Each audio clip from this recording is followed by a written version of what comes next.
Welcome to the instructions video for my budget template. Once you open the PDF file, you can access the template and the instructions video by clicking on the corresponding button. Before trying to access the template, make sure you're logged in your Google account and that you have space on your Google Drive. Otherwise, you will get errors if you try saving the file before doing this. When the file opens, in the upper right corner, you have to click on the button Use Template. This should open an editable file. In case you are still in the read-only version, meaning you can't make any edits to the file, make a copy of the file. To do this, click on File, Make a Copy, and rename the file however you'd like. Finally, click Make a Copy. In this first sheet, you will be able to access the instructions video you are watching now. This is also the place to choose the currency for the entire template by clicking on the little arrow. In case you do not see your currency in the list, click on the small pencil at the bottom, and on the right-hand side, scroll down and click Add Another Item. Add the symbol for your currency and click Done. Afterwards, you will be able to find your currency at the bottom of the drop-down list. You also have the option to highlight the cells where you can enter data. This is super helpful if you have just started using the template to avoid deleting any important formulas embedded in the spreadsheet. If you choose this option, all of the editable cells will be highlighted in a light purple color. Now it's time to add all of the categories you'd like to budget for. These categories will automatically appear in the budget template. If at some point you need to add additional categories, refer back to the sheet to do so. Don't delete or add additional categories on the monthly tabs. For income, you can add 12 categories, for bills and expenses, 30 categories, for savings and debt, 20 categories, and for investments, 8 categories. Now let's head to the budget template sheet.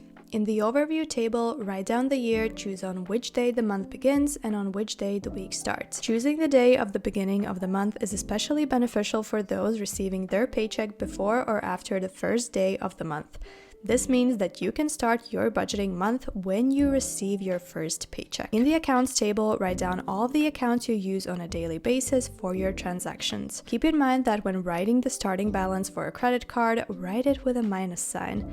I know it seems counterintuitive as the balance on your credit card appears without a minus sign, but this is necessary so the budget template can analyze your transactions properly. If you'd like your existing balance to roll over for a particular account, tick the box. Rollover means that your starting balance for the account will be added to your total budget and spending allowance. If you choose not to roll over any of your accounts, your budget and spending allowance will 100% depend on your expected and actual income respectively. In the income table, you can opt to add your due days for your income categories. These will automatically be reflected in the mini calendar in a gray color. Afterwards, add your expected income for the month, which will automatically increase how much you have left to budget. In the bills table, you can also opt to add your due days, which will be reflected in the calendar in a pastel orange color so you don't accidentally miss them. Lastly, add your budget for each category. The main difference between bills and expenses is that for bills you pay the exact same amount periodically, but expenses are variable. Now repeat the same steps for expenses, savings, investments, and debt. And remember that for debt you can also opt to add your due days, which will be reflected in the calendar. In the summary table, you can easily see how much you have budgeted for each category and how much you have spent realistically. As we are now done with the budgeting part, let's switch the charts from budget view to actual spending view. As a reminder, your spending allowance depends on your actual income and the accounts you have chosen to roll over. All of your actual transactions have to be added in the transactions table. You can choose the transaction date by double-clicking on the cell, or by writing the date manually if you are using the template on your phone or tablet. Next, add the amount, choose the category from the drop-down list, the name from the drop-down list, and the account used for the payment. You can also add notes next to your transactions. Something important to remember is to always write all of the numbers with a period separator instead of a comma. For example, in my case, I type on my keyboard 110.27 instead of 110.27. If you use a comma, the analysis formulas will not understand it as a number, but instead as a text, and you will get errors. If we take a look at the summary table again, it is now updated with all of our actual spendings. The reason why the cell in the actual column is highlighted in a light yellow color is because we have spent more than we budgeted on this particular category. Once you have paid for your bills and debt, you can tick the boxes and they will strike through. If you want to make any transfers between your personal accounts, use the transfers table. In my fictional case, we used credit cards and I'd like to pay them off in full this month. First, I check their outstanding balance in the accounts table. Afterwards, I head to the transfers table where I choose which account I will use to pay them off. Write down the amount and select which credit card is going to receive it. That's it.